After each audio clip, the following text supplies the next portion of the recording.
You're gambling with World War III. You're gambling with World War III. And what you're doing is very disrespectful to the country, this country. গতকাল একটা বেনজির ঘটনা ঘটেছে। জানি না এই ঘটনাটা শুনতে আপনারা কতজন আগ্রহী হবেন। তার কারণ ডোনাল্ড ট্রাম্প পরিষ্কারভাবে জেলেনস্কিকে বলে দিয়েছেন যে আপনার জন্য তৃতীয় বিশ্বযুদ্ধের মতো একটা জায়গায় চলে যাচ্ছে, অথচ আপনি এখনো বসে রাশিয়ার সঙ্গে যুদ্ধ চালিয়ে যাবেন বলে যদি ঠিক করে থাকেন, তাহলে আমেরিকার সাহায্য আপনারা কোনোদিনই পাবেন না। এবং আপনারা গতকাল ইউক্রেনের প্রেসিডেন্ট ভ্লাদিমির জেলেনস্কির সঙ্গে ডোনাল্ড ট্রাম্প তার যে উত্তপ্ত কথোপকথন কারা শুনেছেন আমি বলতে পারবো না। যদি না শুনে থাকেন তার কিছু কিছু অংশ আপনাদের শোনাবো, শুনলে চমকে যেতে পারেন যে দুই রাষ্ট্রপ্রধানদের মধ্যে এই রকম বাগবিতণ্ডা হতে পারে। কল্পনার অতীত।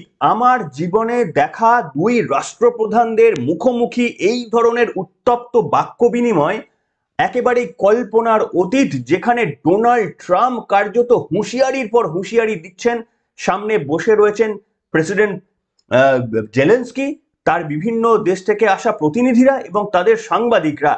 এমন একটা পর্যায়ে চলে গিয়েছিল, সেই পর্যায়ে ইউক্রেন থেকে যারা এসেছিলেন তারা কার্যত মাথায় হাত দিয়ে সেই সাংবাদিকরা বসেছিলেন, এই চিত্র পর্যন্ত উঠে এসেছে। এমন উত্তপ্ত বাক্য বিনিময় শেষ পর্যন্ত চলে এসেছিল।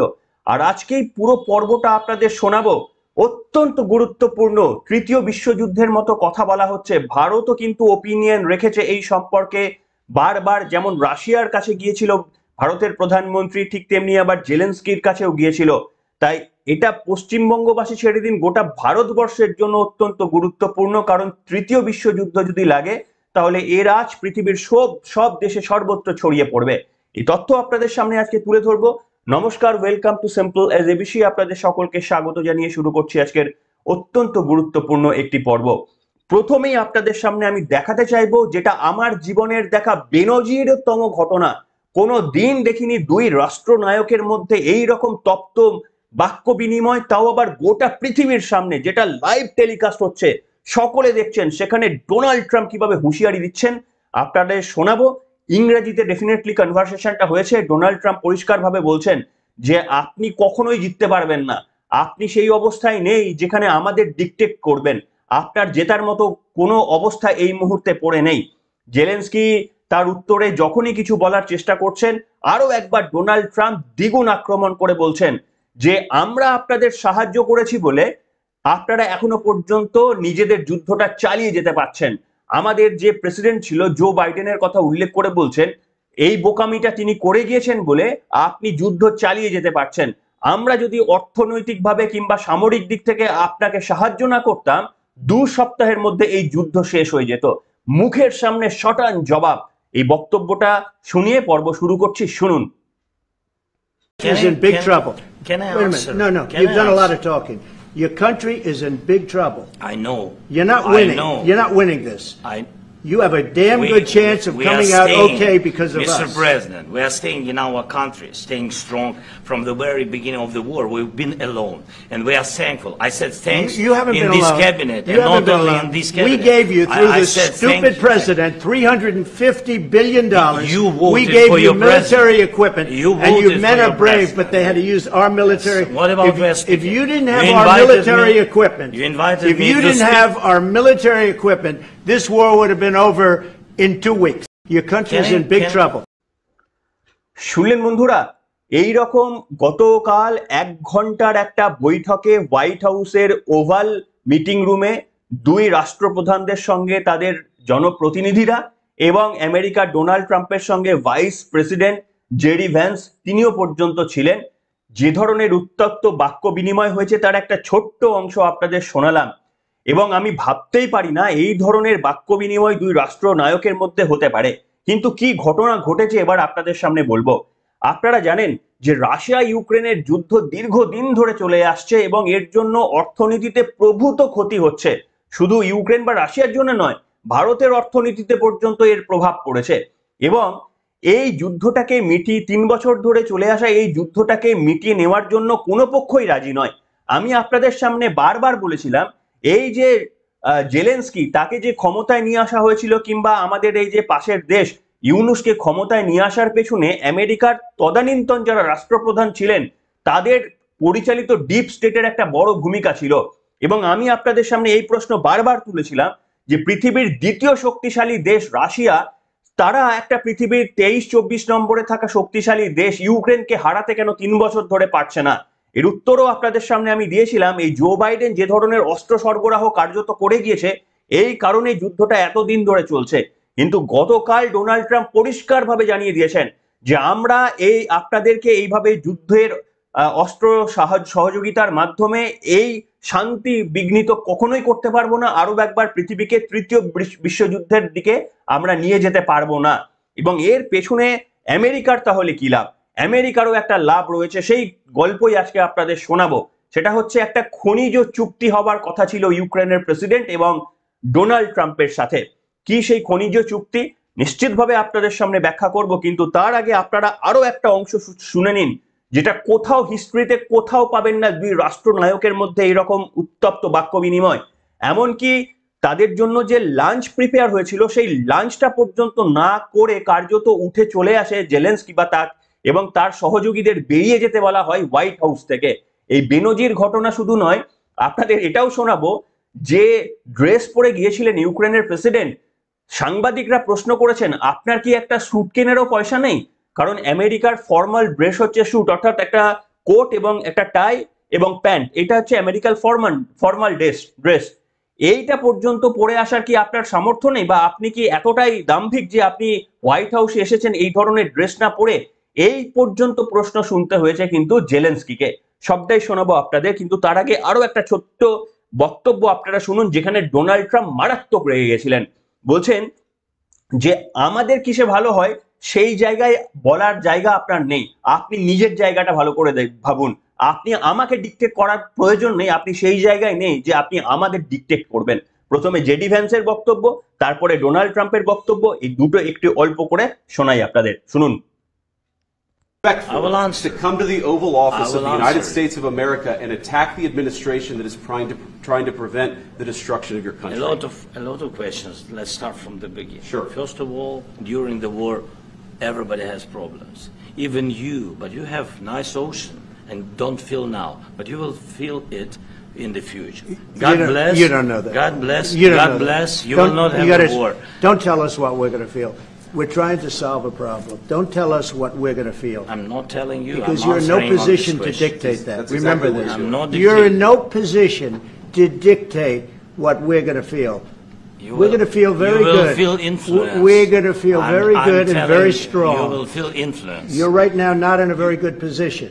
You've allowed From the yourself very- to be in a from very the bad very position, beginning and he of the happens war. to be right about From it. the very beginning of the war. You're not Mr. in a Brown, good position. I You don't was have in the cards right now.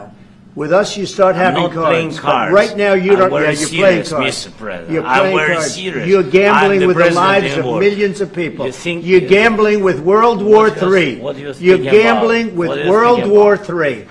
And You- what you're doing is very disrespectful to the country, this country. I'm- It's with back all to respect you. to your Far country. more than a lot of people said I'm very they respect. should Have have. you said thank you once? This A lot entire of meeting? times. No, in this Even entire today. meeting, you said thank Even you. today. You went to Pennsylvania and campaigned for the opposition in October. Offer some words of appreciation for the United States what of are you speaking America about? and the president who's trying to save your country. শুনলেন বন্ধুরা, মারাত্মক বেনজির বললেও কম বলা হয়। বিশ্বাস করুন, এই শুভেন্দু অধিকারী মমতা বন্দ্যোপাধ্যায়ের মুখোমুখি বসিয়ে তাদের মধ্যে যদি বাকবিতণ্ডা করা হয় তাহলেও বোধহয় এরকম উত্তপ্ত পর্যায়ে পৌঁছাবে না। এখানে দুটি সম্পূর্ণ আলাদা দেশ, দুটি দেশের রাষ্ট্রনায়করা, গোটা পৃথিবীর মানুষ শুনছে এইরকম উত্তপ্ত বাক্য বিনিময়। এবং তারপরে অ্যাকচুয়াল ঘটনাটা এবার আপনাদের সামনে একটু বলি। সেটা হচ্ছে, দেখুন, এই যে জেলেনস্কি তিনি আমেরিকা গিয়েছিলেন, তিনি নিজেই বলেছিলেন যে ইউক্রেনের খনিতে অনেক বিরল ধাতু পাওয়া যায়, যেমন লিথিয়াম, গ্রাফাইট কিংবা টাইটেনিয়াম, এই ধরনের বহু মূল্যবান খনিজ পাওয়া যায় এবং সেই খনিজগুলো আমেরিকার হাতে তুলে দেওয়া হবে বলে প্রস্তাব দিয়েছিলেন ভ্লাদিমির জেলেনস্কি।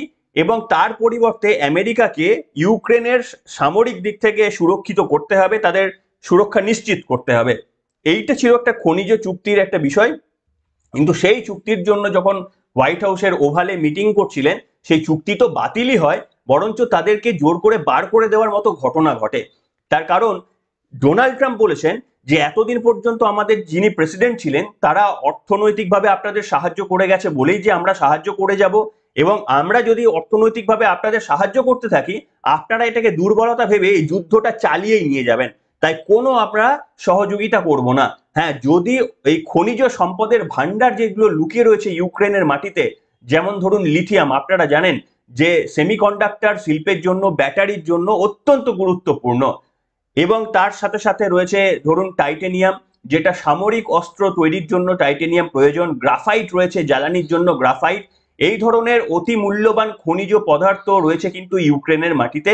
সেগুলো জেলেনস্কি প্রস্তাব দিয়েছিলেন যে এগুলো আমেরিকার হাতে তারা কিছুটা তুলে দেবেন, তার পরিবর্তে সুরক্ষা নিশ্চিত করতে হবে। কিন্তু ডোনাল্ড ট্রাম্প তিনি প্রথম থেকেই বলেছেন আপনাদের খনিজ তো সেগুলো তো আমাদের হাতে তুলে দিতেই হবে, তার কারণ এতদিন পর্যন্ত আমেরিকা আপনাদের পেছনে যা অর্থ সাহায্য করেছে 30,000 কোটি ডলার, তার পরিবর্তে আপনাদের 50,000 কোটি ডলারের ওই খনিজ সম্পদের চুক্তি আমাদের সঙ্গে করতে হবে, তারপরে আমরা ভেবে দেখব নিরাপত্তার বিষয়। কিন্তু এইখানে জেলেনস্কির সঙ্গে ঠোকাঠুকি লাগে। জেলেনস্কি বলে না, আগে নিরাপত্তা সুনিশ্চিত করতে হবে, তারপরে এই খনিজ পদার্থ তুলে দেওয়ার জন্য আমরা ডিল সাইন করব।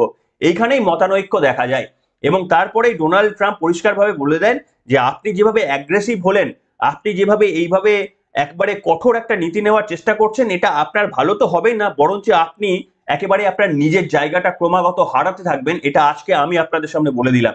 বলে একেবারে পত্রপাঠ তাদের ওই হোয়াইট হাউস থেকে তাদের যারা যারা ছিলেন সকলকে বিদায় করে দিয়েছেন, এমনকি লাঞ্চ পর্যন্ত করাননি। ভাবতে পারেন কিছুদিন আগে ভারতের প্রধানমন্ত্রী গিয়েছিলেন, সেখানে ভারতের প্রধানমন্ত্রীকে গ্লোবাল লিডার বলে কিন্তু ডোনাল্ড ট্রাম্প আখ্যা দিয়েছিলেন, এবং অনেক ক্ষেত্রে বিভিন্ন জায়গায় ডোনাল্ড ট্রাম্প নরেন্দ্র মোদীর চেয়ারটা এগিয়ে দিচ্ছেন কিংবা চেয়ারটা ঠিক করে রেখে দিচ্ছেন, ভারতের প্রধানমন্ত্রীর সঙ্গে হাতে হাত রেখে কথা বলছেন যে আই মিসড ইউ টু, এরকম বিভিন্ন ধরনের বক্তব্যগুলো আমরা শুনেছি। সেখানে এইটাই আপনাদের সামনে আমি বলতে চাইছি, রাষ্ট্রনায়ক যদি সঠিকভাবে সিদ্ধান্ত নিতে না পারেন তাহলে গোটা দেশের জন্য কি বিপদের একটা ব্যাপার আপনারা ভেবে দেখুন। এবং এই ঘটনাটা মিটে যাওয়ার পর আমেরিকার অন্যতম যে একটা বড় টেলিভিশন ফক্স, সেই ফক্স মিডিয়াতে জেলেনস্কি সেখানে তার সাক্ষাৎকার দিয়েছিলেন। ফক্স মিডিয়া প্রশ্ন করেছিলেন আপনি কি আপনার ব্যবহারের জন্য ডোনাল্ড ট্রাম্পের কাছে ক্ষমা চাইবেন?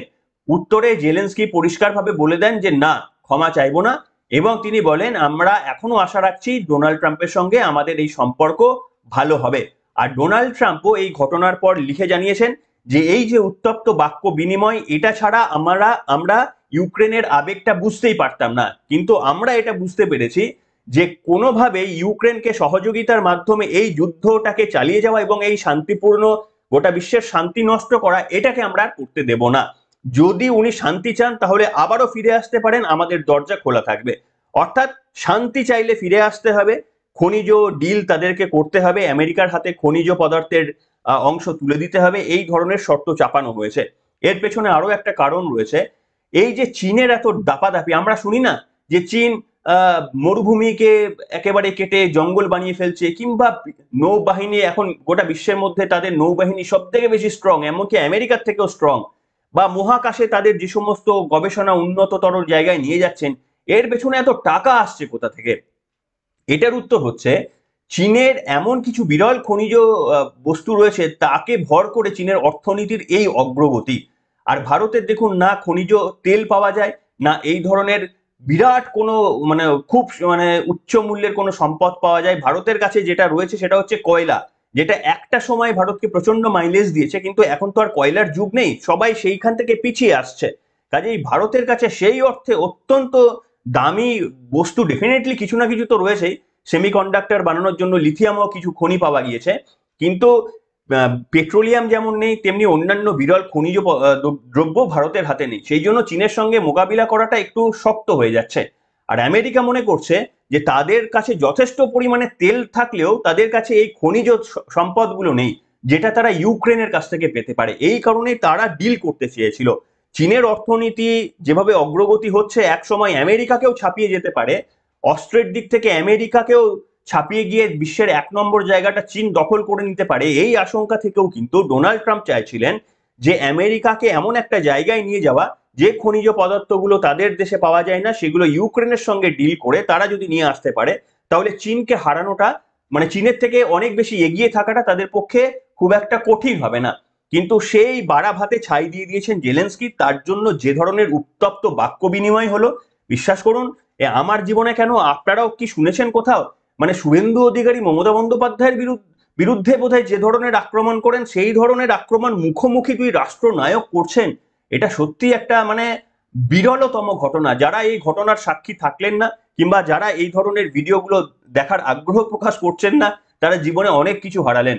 কিন্তু আপনারা যারা এখনো পর্যন্ত শোনার আগ্রহ প্রকাশ করলেন, যাদেরকে একটু অন্তত আমি ফিল দিতে পারলাম গোটা বিশ্বের মধ্যে কি ভয়ঙ্কর পরিস্থিতি চলছে, তারা কিন্তু বুঝতে পারবেন। এবং বোঝাটা এই কারণে প্রয়োজন, আপনারা নিজেদের জীবনের ইনভেস্টমেন্ট গুলো কোথায় করবেন সেটাও কিন্তু নির্ভর করছে বৈদেশিক সম্পর্ক কেমন রয়েছে, যুদ্ধ আর কতদিন চলবে, সেই অনুযায়ী কিন্তু আপনি শেয়ার মার্কেটে আপনি টাকা ঢালবেন কিনা, মিউচুয়াল ফান্ড গুলোকে আপনি ক্যারি ফরওয়ার্ড করবেন কিনা, এই সিদ্ধান্তগুলো সবকিছুই নির্ভর করছে এই সমস্ত বক্তব্যগুলোর পেছনে। তাই আপনাদেরও জানাটা প্রয়োজন নিজেদের পরিবারকে সুরক্ষিত করতে, নিজেদের ছোট্ট অর্থনৈতিক তহবিলকে সুরক্ষিত করার জন্য এগুলোকে এড়িয়ে যাওয়ার মোটেই খবর নয়। বরঞ্চ শুভেন্দু অধিকারী মমতা বন্দ্যোপাধ্যায়ের মধ্যে এই আলোচনা, সেটা যতটা না ইম্পর্টেন্ট, এই ডোনাল্ড ট্রাম্পের সঙ্গে জেলেনস্কির এই আলোচনা ভারতবাসী হয়ে আমাদের জন্য কিন্তু অত্যন্ত গুরুত্বপূর্ণ। তার কারণ আমাদের শেয়ার মার্কেট কোন দিকে যাবে, আমাদের অর্থনীতির গতি কি হবে তা কিন্তু নির্ভর করছে। আপনারা হয়তো যারা একটু আধটু মিউচুয়াল ফান্ড করেন, শেয়ার মার্কেটে ইনভেস্ট করেছেন, তারা দেখতে পাচ্ছেন যে এই মুহূর্তে শেয়ার মার্কেটের কি ভয়ানক অবস্থা, এত বড় ক্র্যাশ এবং এত দ্রুত এত বড় ক্র্যাশ। যারা যারা ইনভেস্ট করেছেন তারা বুঝতে পারছেন যে কত মানে লক্ষ টাকা লসের মধ্যে এখন রয়েছে যারা ইনভেস্টাররা রয়ে গিয়েছেন। তাই সেই কারণে অর্থনীতিতে ভারতের কতটা অগ্রগতি হবে সেটা সম্পূর্ণ নির্ভর করছে কিন্তু অন্যান্য দেশগুলোর সঙ্গে শান্তি সমঝোতা কোন দিকে যাচ্ছে, অন্যান্য দেশগুলোর সঙ্গে যুদ্ধের পরিস্থিতি তৈরি হচ্ছে নাকি শান্তির দিকে যাচ্ছে, সেইটা নির্ভর করবে। শুভেন্দু অধিকারী মমতা বন্দ্যোপাধ্যায়ের উত্তপ্ত বাক্য বিনিময় এর সঙ্গে কোনোভাবেই সম্পর্কিত নয়। তাই এইগুলো মুখরোচক খবর হলেও আমার আপনার জানার জন্য কিন্তু এই বিশ্বের খবরগুলো জানাটা অত্যন্ত প্রয়োজন। যাদের ভালো লাগলো তারা আজকে কমেন্ট সেকশনে বা লাইক করে আমাদের সমর্থন করতে পারেন, তাহলে এই ধরনের খবরগুলো আপনাদের সামনে নিয়ে আসার চেষ্টা করব। এখনকার মতো এখানে শেষ করলাম।